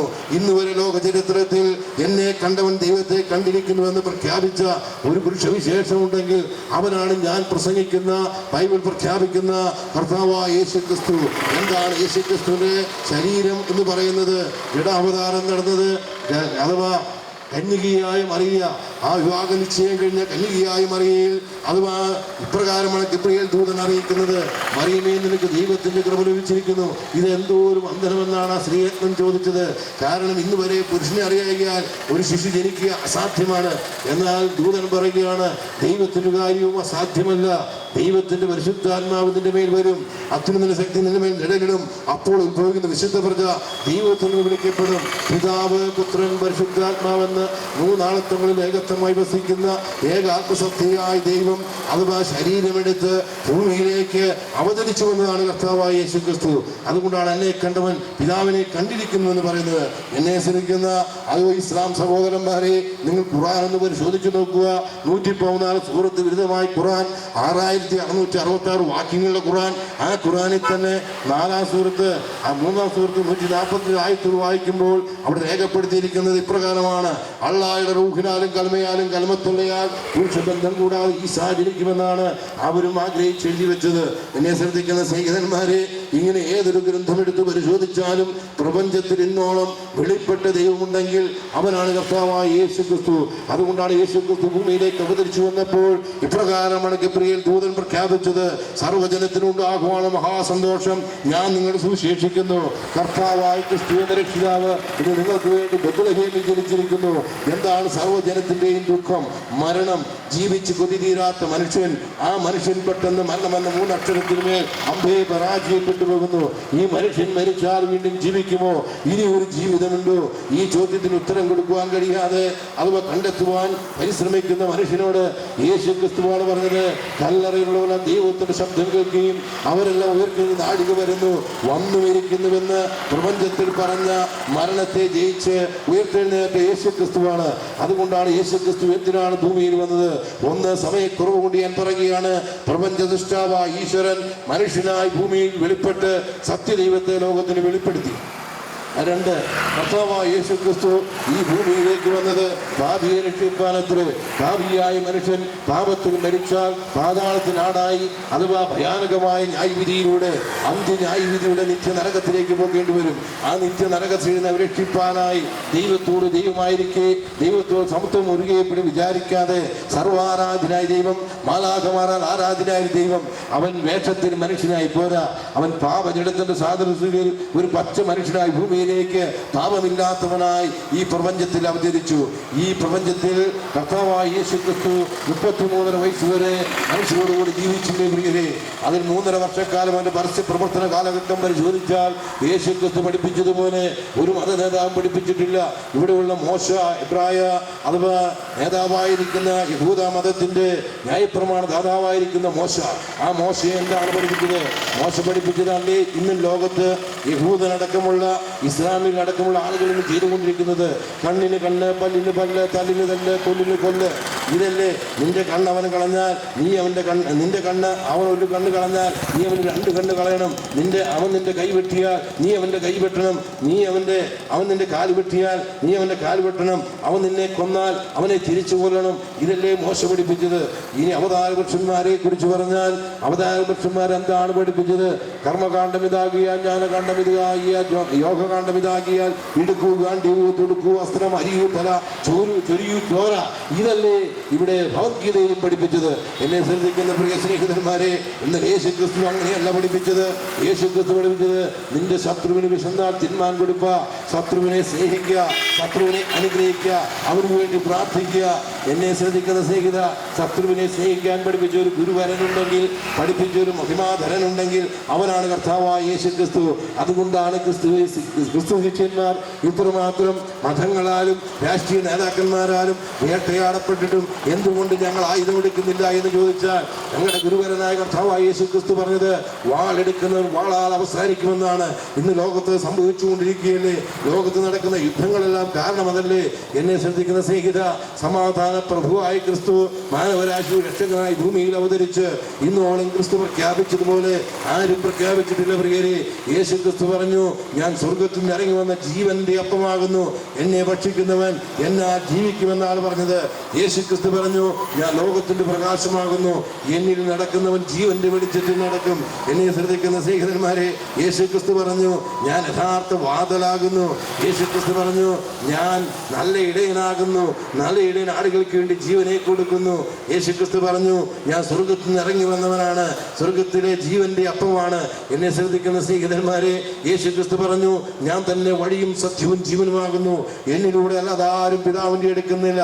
യേശുക്രിസ്തു വീണ്ടും പ്രഖ്യാപിക്കുകയാണ്, ഞാൻ തന്നെ പുനരുദ്ധാനവും ജീവനുമാകുന്നു. എന്നിൽ വിശ്വസിക്കുന്നവൻ മരിച്ചാലും ജീവിക്കും, ജീവിച്ചും വിശ്വസിക്കുന്നവൻ ഒരു നാളും മരിക്കുകയില്ല. അതുകൊണ്ടാണ് യേശുക്രിസ്തുവിന്റെ മനുഷ്യാവതാരത്തിൽ ഇതാ ദൂതൻ പ്രഖ്യാപിച്ചു, സർവ്വജനത്തിൽ ഉണ്ടാകുവാനുള്ള മഹാസന്തോഷം. ജാതിയില്ല, മതമില്ല, വർണ്ണവർഗ വ്യത്യാസമില്ല, ഉച്ചനീച തട്ടുകളില്ലാത്ത സമസ്ത മനുഷ്യരെയും ഒരേ ഒരു സൂര്യന് കീഴിൽ, ഒരേ ഒരു ഭൂമിയിൽ, ഒരേ ഒരു മനുഷ്യന്റെ മക്കളായിരിക്കുന്ന ആ മാനവരാശിയെ രക്ഷിപ്പാൻ ഒരേ ഒരു ദൈവം ഭൂമിയിലേക്ക് മനുഷ്യനായി അവതരിച്ചു വന്നപ്പോൾ, അല്ലയോ ക്രിസ്തു, അങ്ങ് എന്തിനാണ് ഭൂമിയിൽ വന്ന് ചോദിച്ചു? യേശു ക്രിസ്തു പറയുകയാണ്, ഞാൻ പാപിയെ രക്ഷിപ്പാൻ അത്രയും ലോകത്ത് വന്നത്. അർത്ഥാൽ പാപത്തിന് മരിക്കുന്ന മനുഷ്യനെ പാപപരിഹാരം വരുത്തി നിത്യജീവൻ കൊടുത്ത് അമർത്യത കൊടുക്കുവാൻ സത്യസ്വരൂപനായി ഞാൻ ഭൂമിയിലേക്ക് അവതരിച്ചു വന്നിരിക്കുന്നു. എന്നെ ശ്രദ്ധിക്കുന്ന സ്നേഹിതന്മാരെ, അതുകൊണ്ടാണ് കർത്താവായ യേശു ക്രിസ്തു ഇന്നേക്ക് 2000 ആണ്ടുകൾക്കപ്പുറത്ത് ഗതസമനായ എന്ന തോട്ടത്തിൽ രാത്രി 1 മണിയോടടുത്ത സമയത്ത് കർത്താവ് പ്രാർത്ഥിക്കുകയാണ്, പിതാവേ, കഴിയുമെങ്കിൽ ഈ പാനപാത്രമെങ്കിൽ നീക്കണം, എങ്കിലും എൻ്റെ ഇഷ്ടമല്ല, അങ്ങയുടെ ഇഷ്ടം നിറവേറട്ടെ, സർവ്വ മനുഷ്യരും രക്ഷ പ്രാപിക്കണം, സത്യത്തിന്റെ പരിജ്ഞാനത്തിലെത്തുമെന്ന് ദൈവം ആഗ്രഹിക്കുന്നു. എന്നാൽ പാപിയെ ശിക്ഷിക്കാതെ വിടുന്ന നിമിത്തം ദൈവം അനീതിയുള്ളവൻ വരും. അതുകൊണ്ട് പാപിയെ ശിക്ഷിക്കണം. ദൈവനീതി ആവശ്യപ്പെടുന്ന ആ മരണമായിരിക്കുന്ന നിത്യമരണമായ നരക ശിക്ഷയിൽ നിന്നും മാനവരാശിയെ രക്ഷിക്കണമെങ്കിൽ ആ ശിക്ഷ നടപ്പായേ പറ്റുകയുള്ളൂ. അതുകൊണ്ടാണ് പാപമില്ലാത്ത ക്രിസ്തു, പരിശുദ്ധനായ ക്രിസ്തു ഇന്നേക്ക് 2000 ആണ്ടുകൾക്കപ്പുറത്ത് ഗതസമന ഏകദേശം രാത്രി 1 മണിയുടെ സമയത്ത് പിതാവേ, നിന്റെ ഹിതം നിറവേറട്ടെ എന്ന് സമർപ്പിച്ചു കൊടുത്തപ്പോൾ പുരുഷാന്തരങ്ങൾ കൊണ്ട്, ജന്മാന്തരങ്ങൾ കൊണ്ട് മാനവരാശിയുടെ ഒന്നടങ്കം പാപം ദൈവം അവന്റെ മേൽ ചുമത്തി. അങ്ങനെ ലോകത്തിന്റെ പാപം ചോക്ക് ദൈവ കുഞ്ഞാടായ ക്രിസ്തു, ആ ക്രിസ്തുവിനെ അവൻ നമ്മുടെ പാപങ്ങളെ ചുമന്നുകൊണ്ട് ക്രൂശിന്മേൽ കയറി. ആ ക്രൂശിലേക്ക് നിങ്ങൾ നോക്കുമോ? ആ ക്രൂശിലേക്ക് നോക്കിയ 2 കള്ളന്മാർ നടുവിൽ അവനൊരു അധമപാപിയെ പോലെ എന്തുകൊണ്ട് തൂക്കപ്പെട്ടിരിക്കുന്നു? അവന് വിസ്തരിച്ച കോടതികളെല്ലാം പറഞ്ഞു, അവൻ പാപം ചെയ്തിട്ടില്ല, അവൻ പാപം അറിഞ്ഞിട്ടില്ല, അവന് പാപമില്ല എന്നാണ് അവനെ അനുഗമ ശിഷ്യന്മാർ പറഞ്ഞത്. അവനെ വിസ്തരിച്ച ഹന്നാവ് പറഞ്ഞു, അവനിൽ പാപമില്ല. ഇതിനെ സേവിക്കുന്ന പ്രിയരെ, അതുപോലെ ഹയ്യാഫാസും അവനിൽ പാപം കണ്ടെത്തുവാൻ കഴിഞ്ഞില്ല. വീണ്ടും വിസ്തരിച്ചു പിലാത്തോസ്, ഈ മനുഷ്യൻ ചെയ്ത ദോഷമെന്നാണ് ആ വിസ്താരവേളയിൽ ചോദിച്ചത്. അവിടെ കൊണ്ട് അവസാനിച്ചില്ല. ഹെരോദാസ് എന്ന രാജാവ്, ഗലീല രാജാവ് വിസ്തരിച്ചില്ലേ? അവസാനം അവരും ചോദിച്ചു, ഈ മനുഷ്യനിൽ ഒരു ദോഷവും ഞാൻ കാണുന്നില്ല എന്നാണ്. എന്നെ ശ്രദ്ധിക്കുന്ന സ്നേഹിത, പിലാത്തോസ് എന്ന അവസാന ജഡ്ജ്മെന്റ് 6ാമത്തെ കോടതിയും പറഞ്ഞു, ഈ നീതിമാൻ രക്തത്തിൽ എനിക്ക് പങ്കില്ല. വലിയ ആഗ്രഹം കൊണ്ടുവന്ന പൊതുവെള്ളിക്കാശിന് ക്രിസ്തുവിനെ ഒറ്റിക്കൊടുത്ത യൂദാസ്, ആ യൂദാസും പറയുകയാണ്, ഇന്നോട് ഞാൻ കുറ്റമില്ലാത്ത രക്തത്തെ കാണിച്ചു തന്നിരിക്കുന്നു. ലോക ചരിത്രത്തിൽ ഇന്ന് വരെ കുറ്റമില്ലാത്ത രക്തത്തിനുടമയായ, ജീവന്റെ ഉടമയായ ഒരേ ഒരുവനുണ്ടെങ്കിൽ അവനാണ് വെളിപ്പെട്ട ദൈവമായ പരിശുദ്ധാത്മാവിനാൽ പൗത്രീകരിക്കപ്പെട്ട് വചനം ശരീരമായി തീർന്ന് ജന്മപാപമില്ലാതെ കർമ്മപാപമില്ലാതെ ഭൂമി ജീവിച്ച ഒരേ ഒരുവനായ കർത്താവായ യേശു ക്രിസ്തു. അവന്റെ മരണം കണ്ടു ശതാധിപൻ വിളിച്ചു പറഞ്ഞു, ഈ വാസ്തവമായ നീതിമാനാണ്. അനേക ക്രൂരന്മാരായ കുറ്റവാളികളെ ഞാൻ ക്രൂശിൽ തറച്ച് കൊന്നിട്ടുണ്ട്, എന്നാൽ ഇന്ന് വരെ ഇതുപോലും നീതിമാന്റെ മരണം കണ്ടിട്ടില്ല. അവന്റെ മരണം കണ്ടുകൊണ്ട് ശതാധിപൻ വിളിച്ചു പറയുകയാണ്, ഈ വാസ്തവമായ ദൈവപുത്രനാണ്. ഇന്ന് വരെ ഇവന്റെ മരണത്തിന് മാത്രമേ സൂര്യൻ ഇരുണ്ടുള്ളൂ, ഭൂമി കുലുങ്ങിയുള്ളൂ, പാറകൾ പിളർന്നുള്ളൂ, ശവക്കൾ തുറക്കപ്പെട്ടത്. ജെറുസലേം ദൈവാലയത്തിന് തിരശ്ശീല മുകളുമയുടെ അടിവരെ കയറിയത് ഇവന്റെ മരണത്തിൽ മാത്രമാണ്. ഇവൻ സാക്ഷാൽ ദൈവപുത്രൻ തന്നെ. എന്നെ ശ്രദ്ധിക്കുന്ന സ്നേഹിതന്മാരെ, യേശു ക്രിസ്തു എന്തുകൊണ്ട് ക്രൂശിൽ മരിച്ചു എന്ന് ചോദിച്ചാൽ, ആ കാൽവരിയിലേക്ക് നിങ്ങൾ നോക്കിയാൽ അനേകർക്ക് അപ്പം നുറുക്കി കൊടുത്ത, അനേക കുഷ്ഠരോഗ തൊട്ട് സൗഖ്യമാക്കിയ ആ സൗഖ്യദായക കരങ്ങളിൽ കാലിനും പാണി വെച്ചടിച്ചത് നാം ഓരോരുത്തരും പാപപ്രവൃത്തിയിൽ, പാപത്തിന് മരിച്ചാൽ പാപത്തിന്റെ പ്രവൃത്തിക്കുള്ള ഭയാനകമായ ശിക്ഷയെ നരകത്തിലേക്ക് പോകേണ്ടി വരും. അല്ലയോ കർത്താവായ യേശുവേ, അങ്ങയുടെ പവിത്രമായ ശരീരം റോമൻ ചാട്ടവാറുകൾ അതിക്രൂരമായ രീതിയിൽ അനുവദിച്ചപ്പോൾ അതൊരു കർഷകൻ നിലം ഉഴുതുമറിക്കുന്ന പോലെ എന്തുകൊണ്ട് ഉഴുതുമറിക്കപ്പെട്ടു എന്ന് ചോദിച്ചാൽ, സ്നേഹിത, ദാവീദ് എന്ന് പറയുന്ന ഇസ്രായേലിന്റെ രാജാവായിരിക്കുന്ന മധുര ഗായകൻ പോലും പാടുന്നത് 51-ാം സങ്കീർത്തനം 5-ാം വാക്യത്തിൽ, ഞാൻ അകൃത്യത്തിലൊരുവായി പാപത്തിൽ എൻ്റെ അമ്മ എന്നെ ഗർഭം ധരിച്ചിരിക്കുന്നു, പാപത്തിലാണ് ഞാൻ ജനിച്ചിരിക്കുന്നത്, പാപത്തിലാണ് ജീവിക്കുന്നത്. പാപത്തിൽ ജീവിക്കുന്ന പാപിയായ മനുഷ്യൻ, ആ മനുഷ്യന്റെ പാപത്തിന്റെ ശിക്ഷയാണ് ആ കാൽവെളുക്കൂശിലേക്ക് നോക്കുമ്പോൾ അവന്റെ തിരുമേനി അടിച്ചുകാല് പോലെ കയറിയിരിക്കുന്നത്. അല്ലയോ കർത്താവായ യേശുവേ, സത്യവും നീതിയും ധർമ്മവും ലോകത്തിന് വെളിപ്പെടുത്തിയ സ്നേഹസ്വരൂപനായ അങ്ങയുടെ ധർമ്മസ്വരൂപനായ ക്രിസ്തുവേ, അങ്ങയുടെ തിരുപ്പാദങ്ങളിൽ എന്തുകൊണ്ട് കാര്യം ആരെങ്കിലും പാടി വെച്ചടിച്ചെന്ന് ചോദിച്ചാൽ, സ്നേഹിത, ഞാനും നീയും പാപത്തെ പാൽ പോലെ ആസ്വദിച്ച് തിന്നുക, കുടിക്കുക, ആനന്ദിക്കുക, നാളെ ചാകുമല്ലോ, മരണം കൊണ്ട് അവസാനിക്കുമെന്ന് പറഞ്ഞ് മുന്നോട്ട് പോകുമ്പോൾ ഒരിക്കൽ മരണവും പിന്നെ ന്യായവിധിയും ദൈവം മനുഷ്യർക്ക് നിയമിച്ചിരിക്കുക കൊണ്ടാണ് ഇത്രമാത്രം അഴിമതിയും അക്രമവും അരാജകത്വവും ചെയ്യുന്നിട്ട് ഈ രാഷ്ട്രീയ പാർട്ടികളും രാഷ്ട്രീയ നേതാക്കന്മാരും ഇവിടുത്തെ ധനാഠ്യന്മാരും ഇവിടെ അഴിമതി അക്രമവും ചെയ്യുന്നവര് എന്തുകൊണ്ട് ശിക്ഷിക്കപ്പെടുന്നില്ല എന്ന് ചോദിച്ചാൽ, ഒരിക്കൽ മരണം പിന്നെ ന്യായവിധിയാണ് ദൈവം മനുഷ്യർക്ക് വെച്ചിരിക്കുന്നത്. ആ ഭയാനകമായ നരകത്തിന്റെ ശിക്ഷയിലേക്ക് പോകുവാതിരിപ്പാൻ, സത്യത്തിന്റെ പാതയിലേക്ക് നമ്മളെ നടത്തുവാൻ വേണ്ടിയാണ് സത്യസ്വരൂപനായ കർത്താവിന്റെ തിരുക്കാലുകളിൽ കാലിനും പാടി വെച്ചടിച്ചത്. എന്നെ ശ്രദ്ധിക്കുന്ന സ്നേഹിതന്മാരെ, അല്ലയോ കർത്താവായ യേശുവേ, അങ്ങയുടെ ആ തിരുത്തലയിൽ എന്തുകൊണ്ടാണ് ശിരസിൽ മുള്ളുമുടി വെച്ച് അടിച്ചിറക്കിയെന്ന് ചോദിച്ചാൽ, മനുഷ്യന്റെ പാപനിമിത്തമാണ് ഭൂമി ശപിക്കപ്പെട്ടത്, മുള്ളും പറക്കാരെയും മുളച്ചത്. അവൻ ഉടയവനായ ദൈവത്തെ മറന്നു കളഞ്ഞുകൊണ്ട് പാപത്തിന്റെ കിരീടമണിഞ്ഞുകൊണ്ട് കണ്ണുണ്ടെങ്കിലും കാണാത്ത, ചെവി ഉണ്ടെങ്കിലും കേൾക്കാത്ത, വായുണ്ടെങ്കിലും സംസാരിക്കാത്ത, കാലുണ്ടെങ്കിലും നടക്കാൻ കഴിയാത്ത ഊമവിഗ്രഹങ്ങളെ ചെന്ന് രക്ഷിക്കണേ എന്ന് പറയുന്നത് അതിന് താഴെ വീണ് വണങ്ങുമ്പോൾ ദൈവ കൽപ്പനയല്ലേ ലംഘിക്കുന്നത്? മേലാകാശത്തിലോ താഴെ ഭൂമിയിലോ ഭൂമിക്ക് വെള്ളത്തിലുള്ള യാതൊന്നിന്റെയും പ്രതിമയോ സാദൃശ്യവും ഉണ്ടാക്കി വന്നിക്കോ സേവിക്കോ വരുത്. ക്ഷയമുള്ള മനുഷ്യൻ, ഇടജാതി, നാൽക്കാലി, ഇവിടെ രൂപസാദൃശ്യം ദൃഷ്ടാവത് ഉപമിക്കരുത്. അങ്ങനെ ഉപമിച്ചതിനെ ആരാധിച്ചാൽ വെളിപ്പാട് പുസ്തകം 21-ാം അധ്യായത്തിന്റെ 1 മുതൽ 8 വരെയുള്ള വാക്യങ്ങൾ വായിക്കുമ്പോൾ 8-ാം വാക്യത്തിൽ പറയുന്നത്, ഭീരുക്കൾ, അവിശ്വാസികൾ, അറയ്ക്കപ്പെട്ടവർ, ശൂദ്രക്കാർ, ബിംബാരാധികൾ, ഭോഷ്കിൽ പ്രിയപ്പെടുന്ന ഏവനും തീയും ഗന്ധവും കത്തുന്ന തീ പൊയ്കയിലേക്ക് എറിയപ്പെടും. അത്ര ഭയാനകമായ ശിക്ഷ. ആ ശിക്ഷയിൽ നിന്ന് രക്ഷിപ്പാനാണ് അവൻ മുൾമുടി അണിഞ്ഞത്. അവിടെ കൊണ്ട് അവസാനിച്ചില്ല. കാലാവസ്ഥ പ്രതികൂലമാകൊണ്ട് ഞാൻ പറഞ്ഞു നിർത്തുകയാണ്, യേശു ക്രിസ്തു മാത്രമേ മരണത്തെ വെല്ലുവിളിച്ചുള്ളൂ.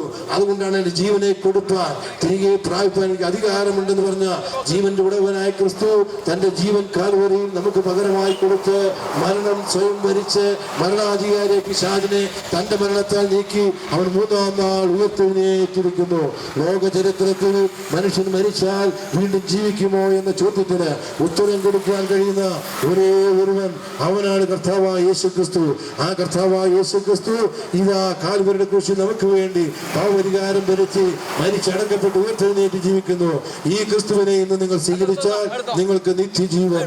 ഈ ക്രിസ്തുവിനെ സ്വീകരിച്ചാൽ ഈ ക്രിസ്തു ഇതാ വരാൻ പോകുന്നു. കർത്താവ് മടങ്ങി വരുവാൻ സമയം സമാഗതമായിരിക്കുന്നു. കർത്താവ് ഗംഭീരനാദത്തോടും പ്രധാന ദൂതന്റെ ശബ്ദത്തോടും ദൈവത്തിന്റെ കാഹളത്തോടും കൂടി ഇതാ സ്വർഗത്തിൽ നിറങ്ങി വരുമ്പോൾ ഈ ക്രിസ്തുവിനെ ജീവിച്ചിരിക്കെ രക്ഷിതാവ് കർത്താവുമായി സ്വീകരിച്ച് പാപങ്ങൾ ഏറ്റുപറഞ്ഞവർ ഈ മർത്യ ശരീരം വിട്ട് അമർത്യ ശരീരത്തിൽ ഉയർത്തെഴുന്നേൽക്കും.